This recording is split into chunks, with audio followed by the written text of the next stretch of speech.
the Triple H podcast.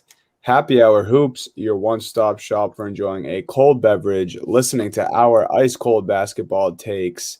We got you covered on everything NBA all the time.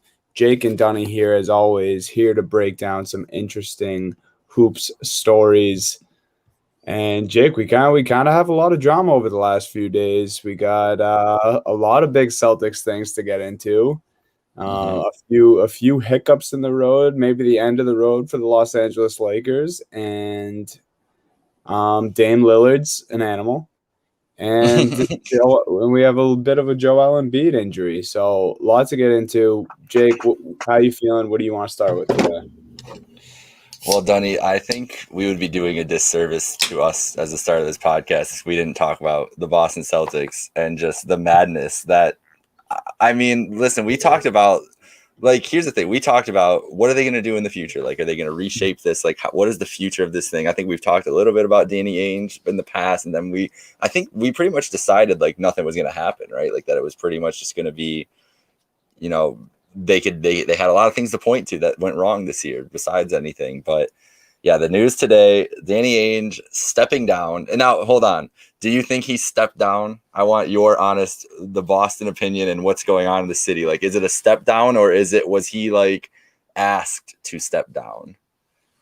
I think it was a step down. I mean, obviously that's all that's being said right now, but it kind of seems like it worked that way. I mean, he brought up a few things about himself personally, like, I think 2 years back is when he had a heart attack, and I think he came out and said like a few things, like, if I can't get the ball rolling with this core group in X amount of years time, then I'm going to step down as GM. I'm hearing that came out a few years ago, and now here we are, and kind of at a standstill. A very tough offseason ahead.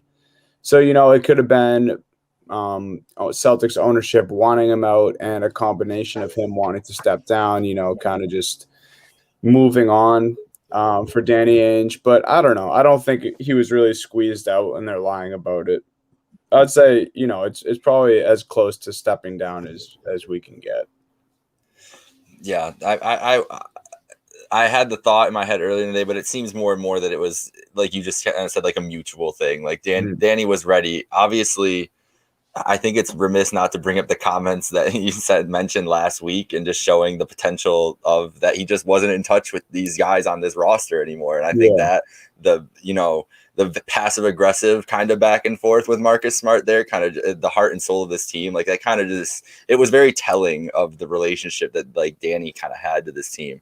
But so Brad Stevens also will no longer be the head coach of the Boston Celtics, as he will step into the role of president of basketball operations in place of Danny Ainge for the Celtics. This was the bigger bombshell. Like I kind of expected the Ainge news at some point, but Danny, this was the bigger bombshell. Like we kind of were wondering what Brad's future would be, and like not as much as this, but this is the move that was, completely out of left field. Had no idea that this was even in consideration. Yeah, I mean, this was completely wild. You knew Ainge and Stevens had a good relationship, so Ainge praising Stevens like this, and him coming in behind Ainge isn't necessarily the surprising part. It's just I think the most surprising story out of this is just Brad Stevens leaving coaching altogether. Because I think a few years back, there's all this buzz surrounding Brad Stevens. Is he going to be one of the best coaches of all time? I certainly thought that at one point. And I mean, it was his 8th year as a Celtics coach. You didn't think, and it didn't seem like he would give up like that. And he released a statement today and said, I didn't want to coach until I was 50. He's only 44. So, I mean, he had some years in between. I get that he didn't want to coach until he was that old. He wants to try something else. But just interesting that he just, kind of got out of the game where he has been so successful in recent years, other than this year, this year being an exception for a lot of things with the Celtics. but yeah, just strange little flip flop there, and like you said, more surprising that Brad leaves coaching and now is just president of basketball operations for this team. Obviously, this means the Celtics have so much trust in Brad Stevens. Yeah, there was anybody who was wondering where Brad Stevens stood in the organization. I think we figured it out today. Like the regards that they hold him in. Yeah, keep going. Sorry, that was evident. that was crazy. Just, it was crazy to see that, and then you have Brad in this position where a lot of people are like, where the players not trusting Brad. I mean, there's so many rumors going around of what it could have been and why Brad may have been the problem before. But now, I mean, we're kind of looking at this thing almost back the same way we were looking at the Celtics offseason before. Like, the two monumental moves happened today, less than 12 hours into the Celtics offseason, but how different really are things as far as their problems go and what needs to change, because everyone said they don't want Brad Stevens as the head coach, and Danny Ainge has kind of been, I don't necessarily agree with these things, but a weak general manager, made bad draft moves, this and that. Other GMs were starting to not trust him.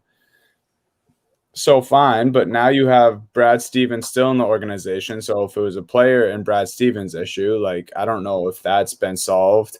And now we don't have a head coach. So a lot of moving pieces, a lot of craziness today, but almost none of the boxes in this offseason have been checked off yet. So I think this is just the beginning of the mayhem, and this may be a crazy, teams off seasons usually aren't that exciting to follow, but this Celtics situation must be a must follow. Yeah, man, and so looking forward now, obviously they need to get a coach in here. So what, like, I've read a couple articles, listening to people today. Been a lot of different names thrown out and a lot of different paths that Brad could take. And obviously John Hollinger in his Athletic piece put a little nice note. We're going to know about a couple more coaches that will be available in the next couple days. And that's just a little tip to probably organizations ready to fire some coaches that are about to get eliminated. So you're kind of, I guess you're looking at maybe, I don't know, would the Grizzlies be getting rid of,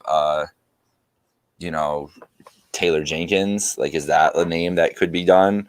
I don't think Tibbs is obviously he's got to be safe in New York right now. I'm just trying to think of teams that are on the chopping block. Scott Brooks would be worst case scenario, I think, for a Boston Celtics coach. I'm just trying to think of those names, like, of those teams they're kind of on the brink right now. But then there's other names out there, a lot of college route. Like, if Brad's going to go the same way that they went when they hired him, kind of out of left field, and go to a college guy, the number one name that's always going to pop up is Jay Wright. If he's ready to leave Villanova, I think he'd be best case scenario if you're going the college route. There's guys like Tony Bennett, obviously, that doing well at West Virginia. The Duke ties, if they want to go that way with Jason Tatum, and also, a Zion Williamson free agency in a couple years. They've got Jeff Capel is there in Pittsburgh at Pitt right now. A couple of those college names. Maybe he goes back to Chris Holtman, his replacement at Butler. I'm sure they have a deep tied relationship, and he's been doing well at Ohio State. Or just a more experienced, like a veteran off a bench that's on there right now. So, Donnie, what you personally, what would you prefer as a Celtics coach, like, coming forward? Like, what do you think this roster needs, and what do you think that the two superstars, really would respond to best? In my opinion, I think a player coach would get the best out of Jaylen Brown and Jason Tatum. And Jason Tatum kind of helped me form this opinion a little bit today, because Evan Fournier came out and said, Evan Turner. Yeah. If Evan Fournier was the next Celtics coach. No, you're right. Thank you. Evan Turner, Celtics now assistant coach, came out and tweeted today, if you guys are hearing rumors about, me possibly being the head coach, they are false. Jason Tatum then quote tweeted that and said, "I wish they were true, man." So obviously he has some special bond with assistant coach Evan Turner, ex-player, now coach. And I just think that's like the type of guy who's, can maybe get this fire and leading passion out of the two J's, being Jaylen Brown and Jason Tatum. I think they'll thrive off that. I think they can relate more, especially, if it's some of the names that are circulating, the Jason Kidds, the Sam Cassells, who I really like Sam Cassell, and I think he would be a great pick. Probably one of my top choices for being coach of the Celtics, just because been an assistant for many years. He's played alongside superstars. He won a championship with the Boston Celtics. I mean, he's coached superstars, played with superstars. He knows the game inside and out. I think he could get the best out of these young guys. Very smart coach. And then Jason Kidd, kind of similar, not as much experience with the coaching, but obviously one of the all-time great players. And then I would love, this is kind of just, me going for what I believe in. I don't know if this is in the works at all or even a possibility, but Kevin Garnett, I would love him to just be somewhere on this coaching staff. Even if it's not this year, within the next few years, I think he'd be a great assistant. He always speaks out and, tries to get the Celtics to play with the most intensity as possible. So having KG on this coaching staff would, I think a lot of Celtics fans would love that. I wasn't even damn. You pulled the heater right at the end there. That's the one. That's the name that got me most excited. I think that'd be a great addition, especially since he has that. He's been trying to get in with that. The Minnesota ownership group and everything, and it's kind of an estranged relationship. Like, what a better time to jump in and be like, hey, like, we'll give you the keys to this car. Like, come back to Boston and come help us. Build a team and shit, man. Like, I don't know if Kevin Garnett wants to be a head coach, but that seems like the perfect person, literally the perfect person. But Paul Pierce on his bench, come on. That's what I'm saying. And like, just keep, and then just wait a few years and Rondo retires and get him in there too. But that's kind of the that those are just kind of a few of the names that really, I saw the Kid and Sam Cassell and rumors. The KG was more like that I saw from a lot of fans, and not necessarily something that was, a story that people were actually running with. And then of course we saw the Spurs assistant coach Becky Hammon, who did coach both the Jays and as an assistant coach in Team USA. Obviously, an understudy of Greg Popovich, someone who learned a lot from Popovich, has been under his wing, one of the best coaches ever. So I think, she would probably be a very good fit for this team. And I think Brad Stevens has talked very high. I don't think this. I know Brad Stevens has talked very highly of her in the past. So that's someone interesting, and also a name that I saw circulating today. I love that option for them too. And just honestly, I think if this organization wants to move forward and become, more of a progressive and forward-thinking organization, if that's what the vision for Brad Stevens is, I think that you have two superstars there that would be incredibly receptive to having somebody like Becky Hammon. Like, I have no reason to believe that like a Jaylen Brown would not be perfectly happy with that kind of hiring and giving them a chance to build their own culture as that. Like, I feel like that would be a great way to build a culture just in general. To be like, hey, like, if these guys are on board with it and this is what we're doing, like, let's go out there and like prove all these people wrong. Like, those guys have chips on their shoulders as it is. I really like that idea. It's just, man, it's just wild turn of events in Boston today. Just not what we were expecting at all. But before we move on here, Dunny, I know that you had a message for everybody that you wanted to share. Yes, we have a word from our friends over at Manscaped, because it's, spring has sprung, almost going into summertime now. Guys, the flowers are blooming, the grass is growing, and it's time to chop the weeds. Thanks to our sponsor, Manscaped. I'm repping their t-shirt right now. Very comfy. You can trim your holes safely and efficiently. I am talking about ball trimmers, Manscaped, the global leaders in men's below-the-waist grooming. They have an exclusive offer for our audience. You guys can use the code word TRAINWRECK at checkout to get 20% off and free shipping from manscaped.com. That's the code word TRAINWRECK at checkout, 20% off and free shipping. They don't just have, grooming, trimmers and all that. You guys can get the Manscaped cologne. They have ball butter. The cologne is light, approachable, and just, perfect in all the right ways. You'll be the talk of the streets. Now that quarantine is over, masks are off, you'll be smelling good, you'll be cleanly shaved. Head over to Manscaped, use the code word TRAINWRECK, and get some products. That was beautiful. Well, beautifully said. I also want to point out, as before we move on fully from this Celtics conversation, our friend Brett just sent me a screenshot of a Coach K. It's very much a very fan post, but what would Jason Tatum's thoughts be as Coach K, as the Celtics coach? We didn't bring up Coach K at all. Coach K also stepping down today, which not as much me being curious about Coach K going to the Celtics. Like, that would be insane, first of all. Yeah. And I think the only place he would probably go coach. But the most curious thing to me is that Brad Stevens pulling an potential Urban Meyer and being like, I want to step away from coaching, blah, blah. I will take this front office role, and Duke's job's about to be open next year. Like that's always been like the dirty room, like the rumor that not even a rumor, but just the thought that was like, oh, Brad Stevens, the only place he'll leave for is Duke. And now Duke's about to be open. And I know they've talked about groom, like John Shire is the guy they're potentially grooming going forward. But that was all supposed to be Jeff Capel, and then he ended up leaving. Yeah. So we've seen them go in a different route. And who would you really going to say, John Shire, or if Brad Stevens is like, no, I'll come down and coach Duke? Like, Duke's going to take that every second of every day. And it's just the timing of those announcements was like 3 hours apart. So what if K, called up Brad today and was like, yo, like, you need to get, if you don't be a coach, or in the last couple of weeks, whatever, not even today, if they've had some kind of correspondence and they're like, you somehow get out of coaching, I'm leaving this job, you can come here, they have that relationship. I don't know. I would not be surprised to see Brad Stevens as the Duke basketball head coach going into 2022, 2023. But besides that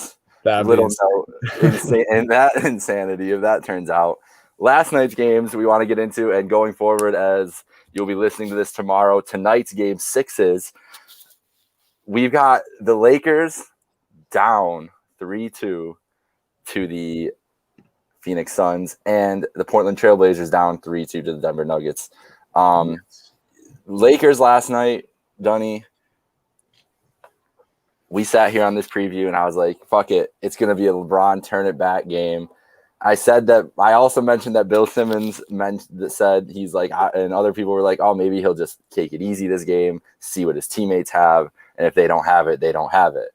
He clearly took the second path. LeBron was not really aggressive at all, and what I learned from this game, man, is, and secretly, I think we've talked about it a little bit this year, and I've really not wanted to admit it about this team, but the roster is just not built well, and they just especially for injuries to one of these two guys, because you see with Anthony Davis out in a playoff series, I mean they put out Markieff Morris to start. He hasn't even played all series. That's the first time you see. Andre Drummond is like, it's been like a Hail Mary kind of move for them in the first place. It's been really rough with Andre Drummond to start so far, and that's been clear. Schroeder has kind of disappeared from the moment. Doesn't look like he wants any part of it. KCP doesn't want to shoot the ball at all. And then they go to their bench, and they've got to dust off, Talen Horton-Tucker to try to come get some scoring, basically a rookie. Kuzma, where's Kyle Kuzma right now? Wes Matthews is really giving them nothing, like not a lot of shooting and not great defense on Booker or anybody really. You just look up and down the bench, like Caruso having a terrible series offensively. You just go up and down the roster, and there's just nobody. There's no options. And a lot of disappointment. Yeah, and so LeBron did not look great last night. Tomorrow, going into Game 6, do you think depending on AD's health, obviously, but he's not going to be 100%. What are you expecting with the Lakers back against the wall in Staples for a game 6? Man, I mean, if we didn't see a huge LeBron game last night, I think we might have to, or they're toast in game 6. I think it's as simple as that. You hit the nail on the head where just these role guys and these, next guys up off the bench just do not seem ready for the task. And I kind of touched on it yesterday when I was begging the question, can LeBron even have one of those games with this roster around him without AD? It's even harder to answer that question because of how good the Phoenix Suns are. And I think maybe we're not giving them enough credit in this series, and we're just saying that the Lakers look really bad, which they do look really bad. But I mean, the Phoenix Suns, they're going to make it tough on you. And especially if LeBron doesn't have the Robin to his Batman and Anthony Davis. I mean, DeAndre Ayton's just going to keep showing out. Devin Booker and Chris Paul, we thought he might be injured a little bit, but he's not. He looks great. Devin Booker looks great. Stevie's talking about Dennis Schroeder, and that's who I wanted to talk about, because Schroeder for the Lakers turned down $80 million, said he can make $100 million, and then put up 0 points in last night's game. Wait, he had 0? I didn't even see that. 0? Like he didn't score any points last night. Yeah. Oh. I'll fact check myself right now. No, I believe you. Oh man, it's embarrassing, bro. Like it's to have that effort in a game like that is just embarrassing for a championship team to have. And I know it's not the same team, obviously. We've seen that, but it's guys with championship medal, like Marc Gasol. Like that's a dude that's been there in these moments, and he looked like a turnstile last night. It was just, I don't know, man. Yeah. What Dennis do you think Schroeder, for tomorrow? 26 minutes, 0 points. That's just hilarious. Your setup was beautiful there, because the $100 million, like the fact that he demanded, like, no, I'm $100 million player. Come on, man. And you can't even put up a point in a playoff game. And I used to talk very highly of Dennis Schroeder. Even like since he's been drafted, since I saw him play in his first season, it always reminded me a lot of Rondo. Maybe a little more offensively gifted as far as touch goes, and then a little less talented as far as things go, as like passing and defense, and gives up a little less size than Rondo. But I mean, this is just he you got to step it up. That's really about all I can say, especially if you kind of demand that much money as a player and then just don't show out when literally LeBron James is the one asking you for help. Then I don't know what more motivation you could need. But yeah, as far as what I think about this next game, I think the Los Angeles Lakers are screwed if they don't have Anthony Davis, and they might be screwed regardless, because Braun obviously left the game early last night. The Lakers are at threat level midnight, as Michael Scott would say. I just watched it. I literally watched it like 2 days ago. Great episode. But that's where the Lakers are at. I mean, this is panic mode. This is the meme where the big hands coming down to slap the button, and it's a big panic button. Because I don't know. This could be very bad. I mean, we talk, like, everyone wants to talk about my Celtics and their early exit.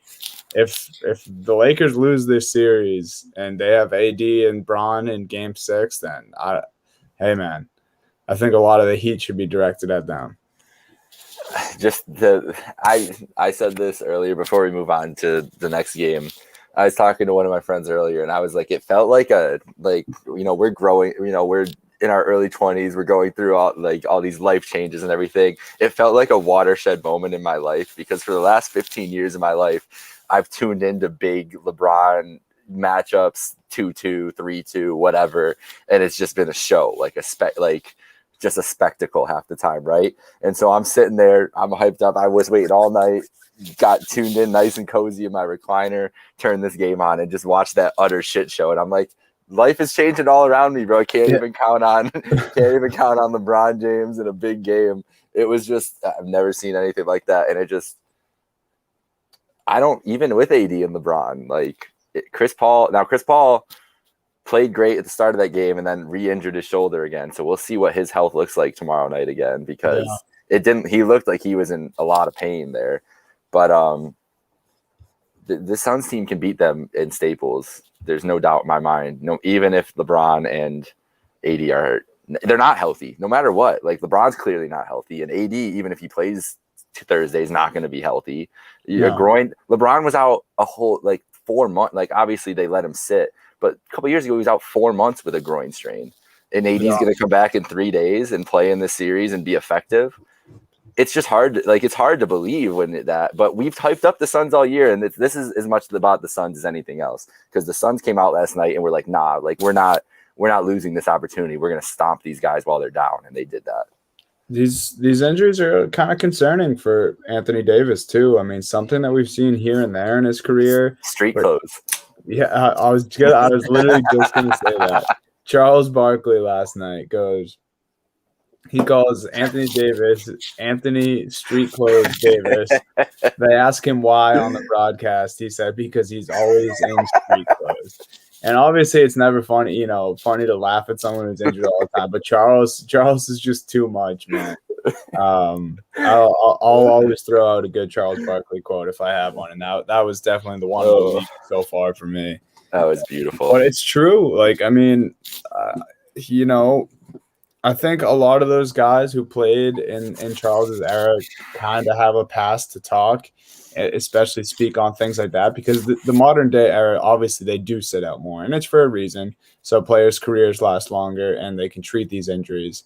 But it just was a different game when they played. If it was back against the wall, your two stars, if they were a little banged up, that they played then.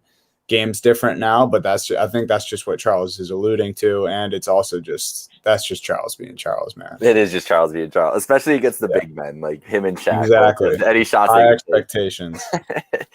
But it is disappointing, right? Like if he can play tomorrow, he probably should have tried to play last night. Yeah. And if you're not going to play injured in that game, what game are you going to play injured in?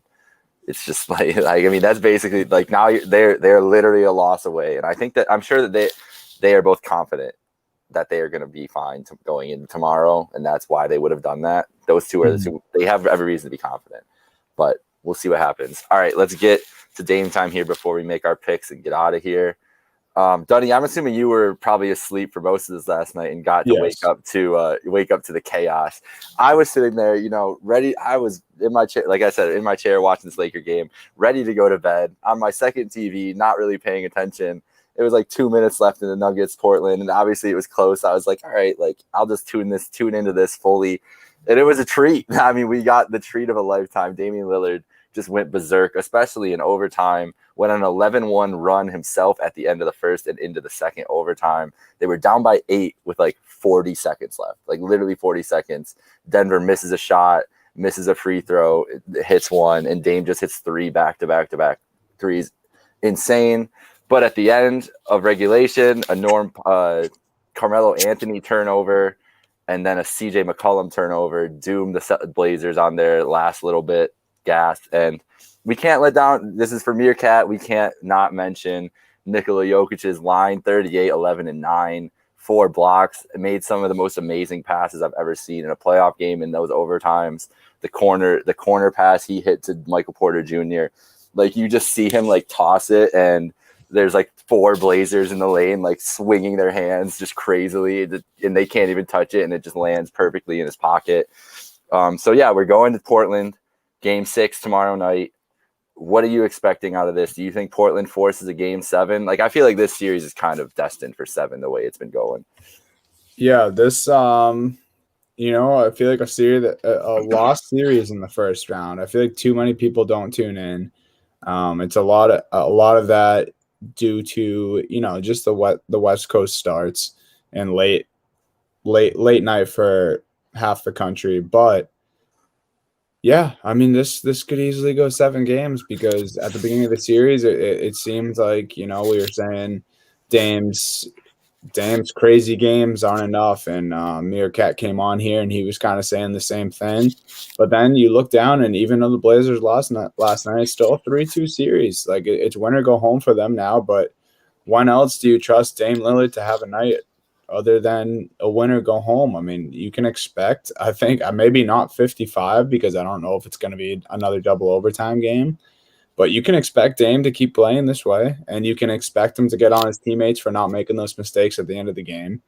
So why not have this series go 7? It's a really interesting series because I don't think either of these teams match up particularly well with each other, and that's probably why we saw a 147-140 game because their defenses really can't keep up with the other offense.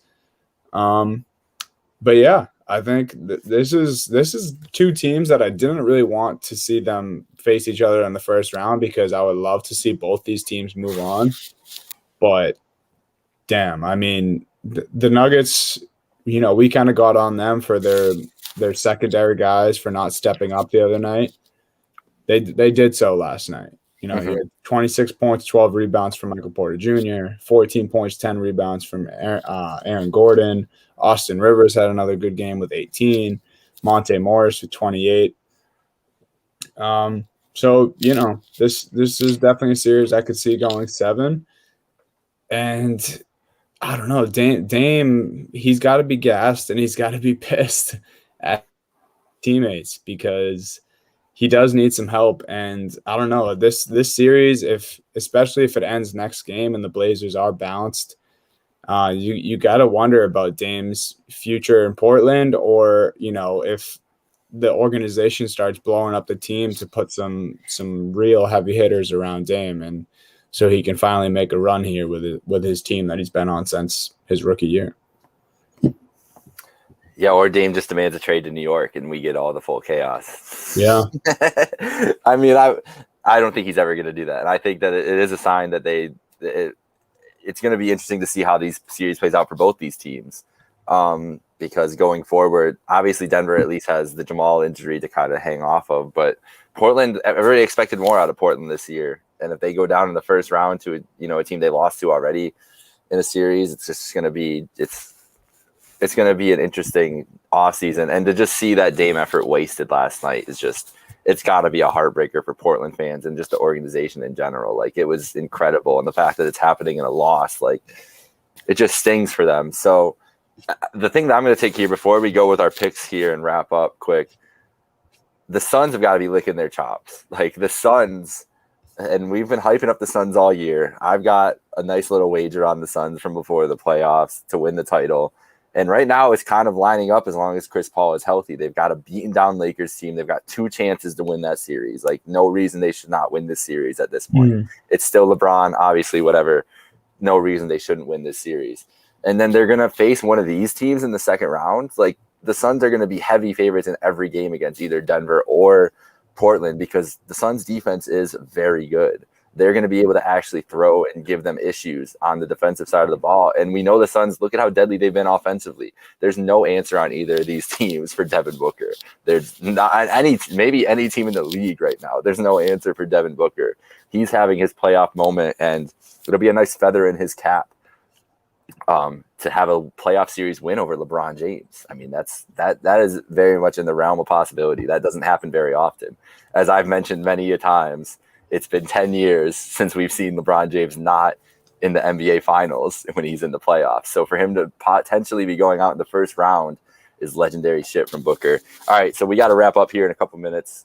So we're just gonna run through tonight's picks here. Let's just give them quick in a quick little blurb about it. I'll start. Knicks, Hawks. I'm going with the Knicks. Defend the Garden. That's pretty much the only thing. The Hawks are a great team. They're a much better team. But I think this proud Knicks team gets one more at home before they lose in 6 to the Hawks. I'm going to go with the Sixers closing it out at home against the Wizards. I think it'll be a close game, but maybe we get a big Tobias Harris game. I still don't trust that Wizards defense, and giving Doc a game plan to plan without Embiid, I think they'll be able to get the shooters going.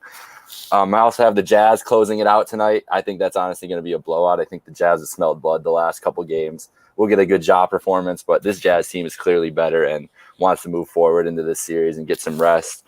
And then Clippers, Mavs tonight, 2-2. Oh, I'm picking the Mavs. I will never pick Paul George and Kawhi Leonard at this point until they prove it to me. I think I'm hoping that the rest, like for for Chris Paul the other day, that rest is helping Luka now, and maybe he looks better tonight after being hurt those 2 games. So what do you got here quickly, Dunny? I think I have the Hawks ending it tonight, I think, in MSG. Oh, I don't want to say that. This is not me being rude because my Celtics are already bounced. I got the Hawks getting it done. I think Trae Young hears all the shit talking, steps up again. I actually got the Wizards stealing one just because I have faith in Brody, and I want to see, I don't want to see Russ Westbrook's historic season end. So I got the Wizards winning against the Sixers. I also like the Jazz beating the Grizzlies. I think they're outmatched. I think Mitchell has stepped up, even no matter how much we may have shit talked him on here. And as for Clippers and Mavs, I have no idea. Do it for Stevie. Let's go Mavs. I mean, like you said, this is depending on Luka's health a little bit, but I mean, if he's healthy, they just dropped 2 straight. He struggled at the free throw line. Luka's due for a big game. Yeah, I love it. All right, that'll wrap it for us here tonight. Follow us at Happy Hour Hoops 1. Follow us at Trainwreck Spurts. Stay tuned here for the Blue Jays pregame from the Seneca One Tower. And yeah, that'll do it for tonight's action. We've got 4 games tonight, loaded slate. And then 2 big game 6 is tomorrow night. Thank you for joining. For Donovan Holden, this is Jake Micah. We'll talk to you guys tomorrow.